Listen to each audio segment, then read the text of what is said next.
Hello, good evening. कैसे हो आप सभी लोग? आई होप सब एकदम बढ़िया होंगे और मस्त तरीके से अपनी पढ़ाई कर रहे होंगे।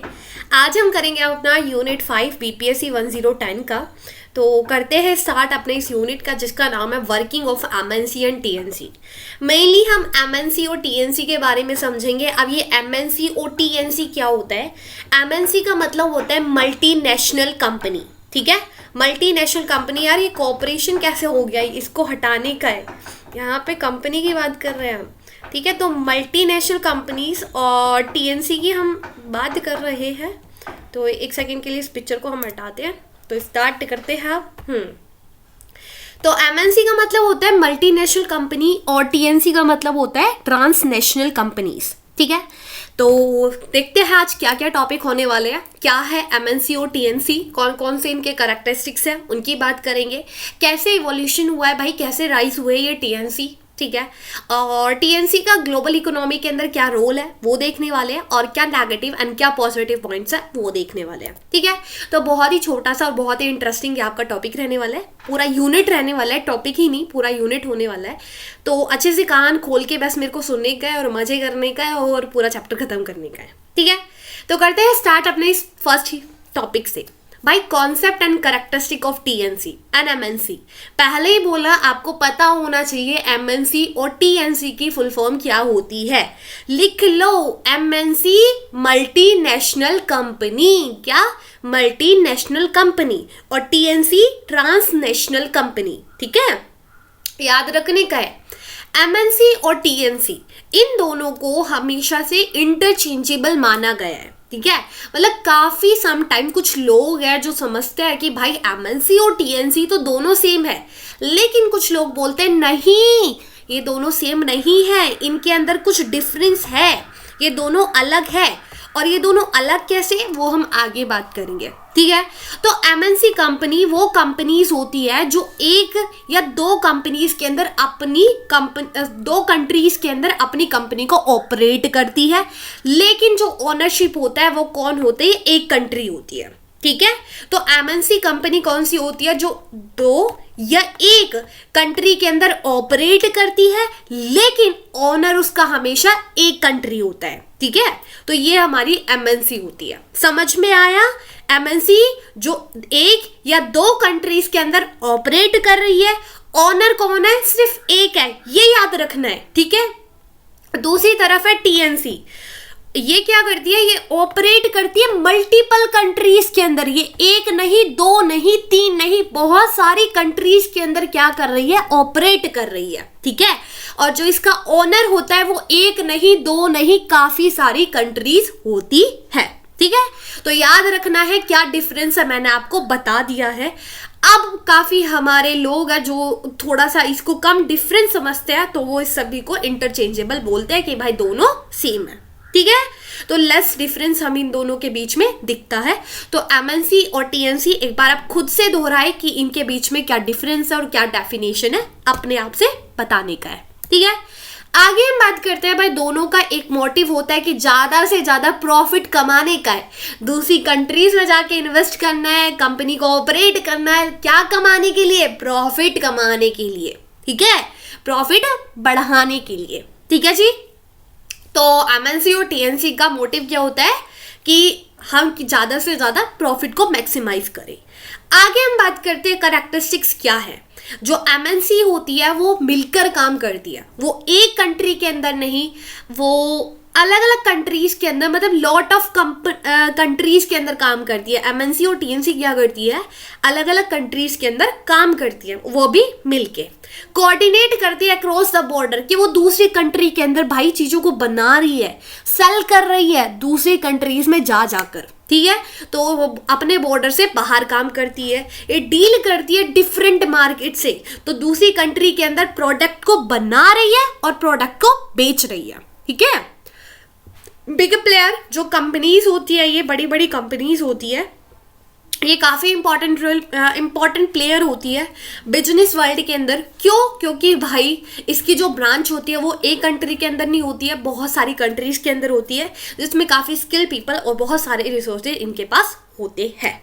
और एमएनसीज का काम है कि ज़्यादा से ज़्यादा वो चीज़ों को चीपेस्ट बनाए। ठीक है, और ज़्यादा से ज़्यादा वो पैसे को सेव करे, और वो इन्वेस्ट करती है अब्रॉड, दूसरी कंट्रीज में जाके इन्वेस्ट करती है, ठीक है, जिससे वो क्या करे, अपने आप को स्ट्रॉन्ग बना के रखे और ज़्यादा से ज़्यादा अपनी कंपनीज को ग्रो करे, ठीक है। तो ये सभी क्या है, कैरेक्टरिस्टिक्स है किसके, एमएनसीज के, ठीक है, और टीएनसी के। तो हमेशा याद रखना है, बस इतना ही याद रखना है, ठीक है, आगे भी याद रखना है, लेकिन अभी के लिए इतना याद रखो, ठीक है जी। आगे हम बात करते हैं एमएनसी और टीएनसी में, थोड़ा सा डिफ्रेंशिएट और बता देती हूँ मैं।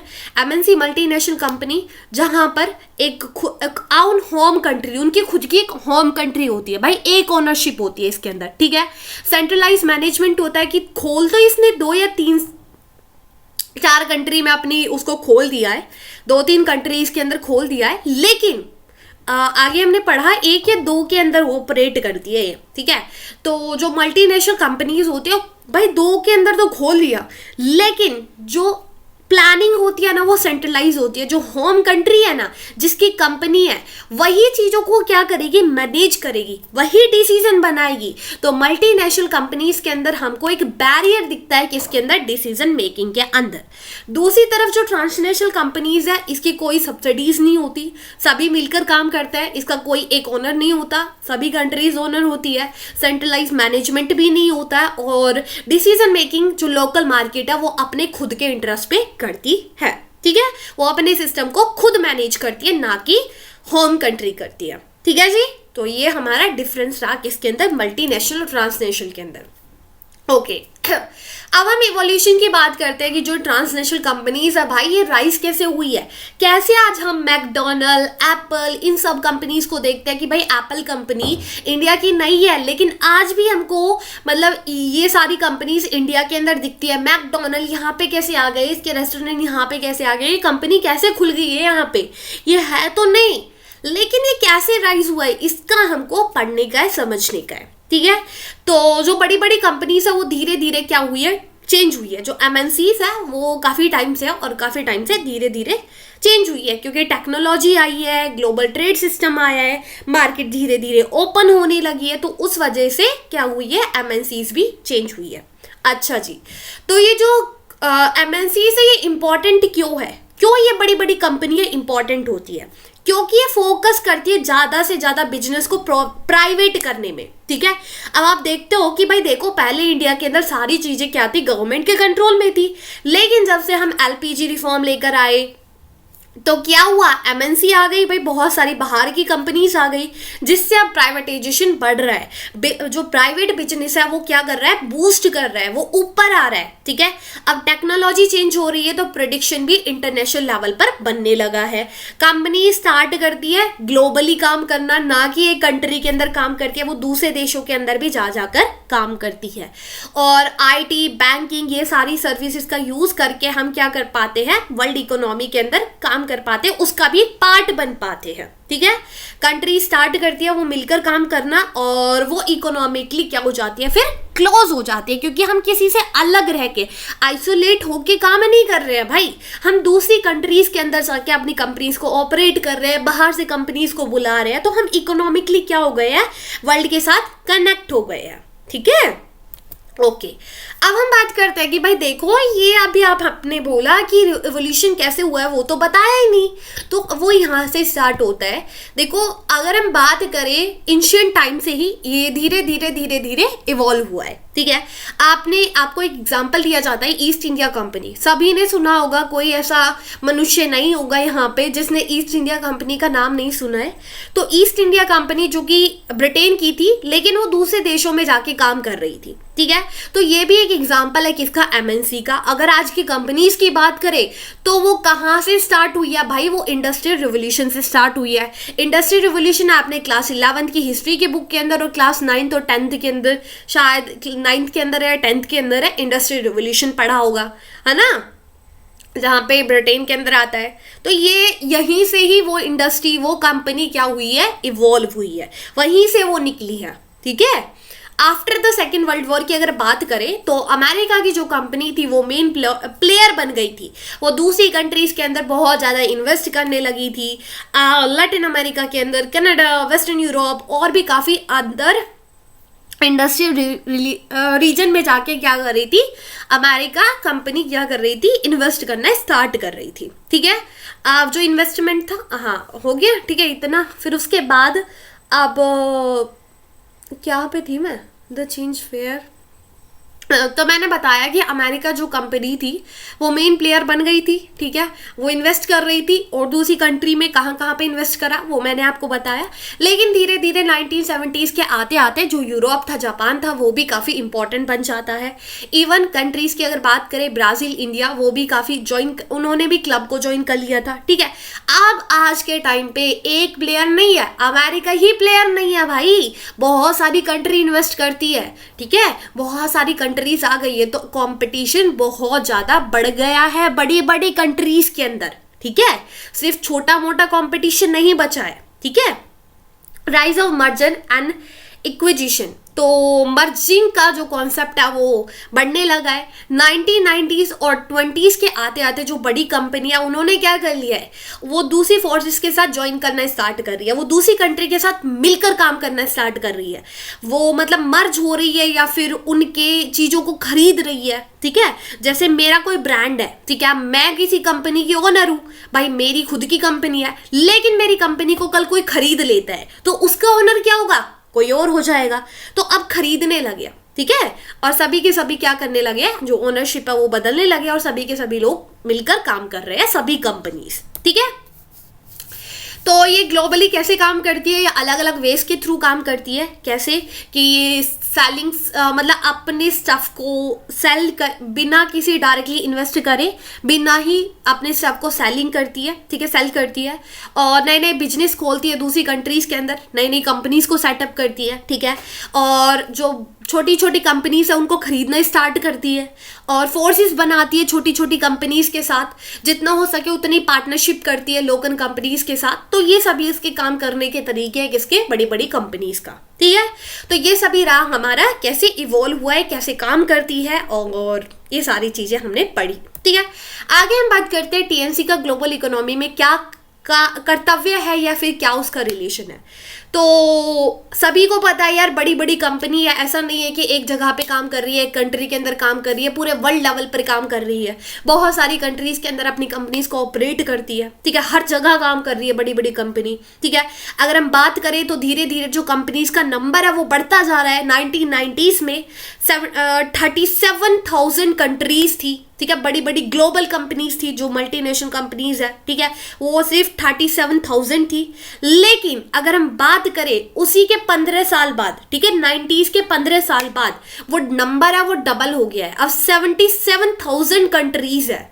ठीक है, तो धीरे धीरे जो बड़ी बड़ी कंपनीज है, जो एमएनसीज है, उनका नंबर बढ़ता जा रहा है। ठीक है, और ये बहुत सारे पैसा बनाती है, जितना हो सके। एप्पल हो गई, वेलमार्ट हो गई, तो ये क्या करती है कि जितना हो सके उतना हम पैसे कमाए, जितना हो सके अपनी कंपनीज को ऊपर लेके जाए, ग्रो करे। ठीक है, एक्सपोर्ट करे भाई, ये सभी इनका काम होता है। ये टीम के साथ काम करती है, टीम वर्क करती है, ये एक कंट्री के अंदर नहीं, दूसरी कंट्री के अंदर नहीं भाई, बहुत सारी कंट्री के अंदर ग्लोबली एक साथ मिलके काम कर रही होती है। ठीक है, तो जैसे हम एक एग्जांपल लेते हैं आईफोन का, आईफोन क्या करती है, 31 डिफरेंट कंट्रीज के अंदर मिलके काम कर रही है। ठीक है, ये जो कंपनी है आईफोन, ये एक कंट्री के अंदर काम नहीं कर रही है, ये अलग अलग कंपनीज, मतलब अलग अलग कंट्रीज के अंदर काम कर रही है। ठीक है, टेक्नोलॉजी आ गई है, इंटरनेट आ गया है, तो उससे क्या हुआ है, जो कंपनी है वो धीरे धीरे अपने काम करने के तरीकों को बदल रही है कि कैसे वो लोगों से बात करे, कैसे वो काम अच्छा करे, वो इम्प्रूव करने की कोशिश कर रही है। ठीक है, नए नए प्लेयर आ गए हैं। पहले यूएसए था, अब यूएसए और यूरोप ही नहीं, अब चाइना भी एक काफ़ी इंपॉर्टेंट मेजर प्लेयर बन गया है, काफ़ी ज़्यादा एक्सपोर्ट करने लगा है। दूसरी बहुत सारी कंट्रीज है जो कि उसके ऊपर डिपेंड है भाई। ठीक है, उसके सामानों के ऊपर डिपेंड है। आपस में मतभेद तो हो जाते हैं, लड़ाई तो हो जाती है, लेकिन उसके साथ ट्रेड करना नहीं छोड़ते हैं। ठीक है, तो चाइना का ये हाल हो गया है। तो देख रहे हो कि एक कंपनी, एक मार्केट नहीं आ गई है, बहुत सारी कंपनीज आ गई है। ठीक है, इन्वेस्ट एंड ग्रोइंग, तो जो बड़ी बड़ी कंपनीज होती है इन्वेस्ट करती है दूसरी कंट्रीज के अंदर, ज़्यादा से ज़्यादा वो ग्रो कर सके। ठीक है, और वो कंट्री को कभी कभी बहुत सारी ऐसी कंट्री होती है जो डिपेंड होती है इन बड़ी बड़ी कंपनीज के ऊपर, क्योंकि पैसा कौन ला के दे रहा है, बड़ी बड़ी कंपनीज। ठीक है। रिसर्च और इनोवेशन में भी इनका हाथ होता है, ये काफ़ी ज़्यादा रिसर्च करती है, काफ़ी ज़्यादा डेवलपमेंट करने की कोशिश करते हैं, जिससे वो क्या कर सके, नई नई चीज़ें को क्रिएट कर सके, और नई नई थिंग्स को क्या कर सके, क्रिएट कर सके और शेयर कर सके, कि इसको आइडियाज़ को एक नहीं काफ़ी अलग अलग जगह पे, ठीक है। तो ये सभी क्या है, ग्लोबल इकोनॉमी के अंदर टीएनसी का काम है। अब हम कुछ पॉजिटिव और नेगेटिव पॉइंट की बात करते हैं। तो कुछ अच्छी चीज़ें ये है कि भाई बहुत सारा पैसा बना के देती है, बहुत सारा जॉब बना के देती है। अगर बाहर की कंपनी यहाँ पे आ रही है इंडिया के अंदर, तो क्या होगा भाई, उसको एम्प्लॉयमेंट चाहिए ना, उसके वहाँ पे कुछ लोग चाहिए जो जाके काम करे, वहाँ पे एम्प्लॉय चाहिए कंपनी को। तो एम्प्लॉय कौन होंगे, कोई बाहर से थोड़ी नहीं आएंगे कि नहीं भाई हम अपनी कंपनी भी लेके आ रहे हैं तो उसके साथ साथ एम्प्लॉय भी हमारे ही होंगे, नहीं। अगर बाहर देश से कोई कंपनी आ रही है तो एम्प्लॉयमेंट तो आएगी, तो लोग काम करना स्टार्ट करेंगे, पैसा कमाएंगे, तो जिससे हमारी प्रॉपर्टी क्या होगी, कम होगी, ठीक है। एम्प्लॉयमेंट जनरेट होगा किसकी वजह से, इनके आने की वजह से, ठीक है। और हमको पैसा कमा के देगी, हमारी इकोनॉमी को बूस्ट करेगी। तो बड़ी बड़ी कंपनी काफ़ी इंपॉर्टेंट होती है कंपनी को इकोनॉमी को ग्रो करने के लिए, क्योंकि जितनी कंपनी काम करेगी उतना ही हमारे यहाँ से एक्सपोर्ट क्या होगा, इंक्रीज होगा कंट्री का, ठीक है। और उतना ही हम इकोनॉमिक डेवलपमेंट में अच्छे रहेंगे, ठीक है। और जो टीएनसीज होती है वो काफ़ी ज़्यादा रूल्स को फॉलो करती है, जितने भी इंटरनेशनल एग्रीमेंट्स में रूल्स बनाए गए हैं, जितने भी लॉ के अंदर रूल्स बनाए गए हैं, जो भी डिफरेंट कंट्रीज ने बनाए हुए हैं उनको वो फॉलो करने की कोशिश करती है, ठीक है। जो कि हेल्प करता है कि बिजनेस की एक्टिविटीज़ को जितना हो सके उतना ट्रांसपेरेंट और फेयर बनाया जाए, और वर्कर के लिए जो इन्वायरमेंट है वो फेयर क्रिएट किया जाए, ठीक है। कंट्रीब्यूट एंड टेक्नोलॉजी है, टेक्नोलॉजी के अंदर भी कंट्रीब्यूट करती है, जितना हो सके इन्वेस्ट करती है रिसर्च के ऊपर, डेवलपमेंट के ऊपर, जिससे वो नई नई टेक्नोलॉजीज को खरीद सके और ज़्यादा से ज़्यादा कंट्री को कॉम्पिटिट बना सके और ज़्यादा से ज़्यादा जॉब्स को क्रिएट कर सके, ठीक है। तो ये सभी क्या है, इसके अच्छे पॉइंट्स हैं जो कि हमको इसकी खूबसूरती को दिखाते हैं। लेकिन इसके बाद कुछ नेगेटिव पॉइंट भी है भाई। ट्रांसनेशनल कंपनीज, जो बाहर की कंपनी होती है ना, वो मैनिपुलेशन होता है। ऐसा नहीं है कि वो भाई हमारे लिए आई है, कि वो हमारा इंतजार कर रहा है कि यार यहाँ पे कोई इतना एम्प्लॉयमेंट नहीं है, ये लोग बड़े बेरोजगार है, इनको रोजगार देना है। भाई वो हमारे दुख दर्द को मिटाने के लिए नहीं आए हैं, वो अपने खुद के मोटिव से आए हैं कि अपने को प्रॉफिट कमाने का है, ठीक है। तो अपने खुद के मोटिव के लिए आते हैं। मीनिंग ग्लोबल ट्रेड, और ऐसा नहीं है कि बड़ी बड़ी कंपनी हमेशा कंट्रीब्यूट करती है कि ओपन बनाए, फेयर बनाए ग्लोबल ट्रेड सिस्टम को, ऐसा नहीं है। कंसर्न फॉर वर्कर, कभी कभी वर्कर के ऊपर भी कंसर्न रहता है। भाई प्राइवेट कंपनी है, कब जाए कब बंद हो जाए, कब यहाँ से भाग जाए, कुछ नहीं पता है ना, कब जॉब चली जाए अपनी। तो कहते हैं ना कि यार प्राइवेट जॉब नहीं लग रही का, फैमिली का यही तो कहना होता है कि बच्चा गवर्नमेंट जॉब लेने की है, पढ़ ले लिख ले डिग्री ले ले, उसके बाद गवर्नमेंट जॉब लगी हो, है ना। प्राइवेट जॉब के लिए लोग बोलते हैं कि आप क्या प्राइवेट जॉब कब चली जाएगी पता नहीं चलेगा। अरे बहुत सारे लोग बोलते हैं, तुम बोलोगे मैम ऐसा क्यों बोल रहे हो, नहीं भाई बहुत लोग बोलते हैं, पेरेंट्स ही बोलते हैं बात, कुछ लोगों के नहीं बोलते होंगे भाई, मेरे तो बोलते हैं बहुत से लोगों के बोलते होंगे। क्यों बोलते हैं कि भाई प्राइवेट सेक्टर है, कुछ नहीं पता क्या हो जाए, कब तुमको जॉब से निकाल दिया जाए, ठीक है। तो जॉब के लिए एक थ्रेट बना रहता है कि आज तो तुम्हारे पास रोजगार है, कल तुम बेरोजगार हो जाओ, कुछ नहीं पता है। न्यू क्रिएटिंग एनफ जॉब, और भाई जॉब बन गई, एम्प्लॉयमेंट बढ़ गया, इतना जॉब नहीं दे देते कि सारी ही अनएम्प्लॉयमेंट को खत्म कर देते, ना बाबा ना, इतनी जॉब क्रिएट नहीं करती है। कुछ ही लोगों को लिया जाता है जो पढ़े लिखे हैं, जो स्किल पीपल है, उन्हीं को तो वो जाके अपनी कंपनी में बैठ के काम करने की अनुमति देंगे ना, उन्हीं को तो अपने एम्प्लॉयमेंट बनाएंगे। ऐसा थोड़ी नहीं है कि घर घर से पकड़ के किसी को भी लेके आ जाएंगे कि चलो भाई तुम कुछ काम करते नहीं हो, तुमको हम अपनी कंपनी में रखते हैं, तुम हमारे लिए काम करो, ऐसा थोड़ी नहीं होता है ना। तो इतनी जॉब भी वो क्रिएट नहीं करते हैं कि भाई तुम्हारे यहाँ पे सारे अनएम्प्लॉयमेंट की दिक्कत को खत्म कर देते ना। और इससे ग्लोबल इनइक्वालिटी भी फैलती है।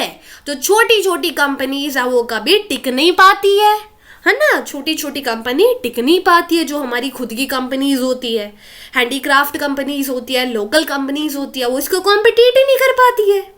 तो इससे अनइक्वालिटी काफ़ी ज़्यादा फैलती है, ठीक है। तो ये था आपका पूरा चैप्टर। आई होप आपको समझ में आया होगा। कहीं कोई दिक्कत परेशानी तो मेरे को बताने का है, और एक बार खुद से पढ़ने की कोशिश करना। अभी ख़त्म हो जाएगा लेक्चर, तो उसके बाद आपको क्लास की PDF मिल जाएगी, टेलीग्राम पे, और टेलीग्राम का लिंक आपको डिस्क्रिप्शन बॉक्स में मिल जाएगा, तो वहां से आपको पीडीएफ डाउनलोड करना और खुद से पढ़ने की कोशिश करना, ठीक है। ज़्यादा कुछ नहीं था, टीएनसी और एमएनसी क्या होता है, और थोड़ा बहुत आप गूगल पे सर्च कर लोगे ना, थोड़ा सा आपको इन्फॉर्मेशन मिलेगा टीएनसी क्या होता है, कुछ एग्जाम्पल मिलेंगे टीएनसी के और एमएनसी के, तो खुद से भी थोड़ा कंटेंट बनाने की कोशिश किया करो, ठीक है। और क्या डिफरेंस है वो हो गया हमारा, और क्या था, और ग्लोबल इकोनॉमी कैसे इवॉल्व हुआ, बहुत ही इजी टॉपिक थे यार, ठीक है। तो बाय, टेक केयर, अपना ध्यान रखो, ख्याल रखो, ऐसे ही पढ़ते रहो और आगे बढ़ते रहो। All the very best.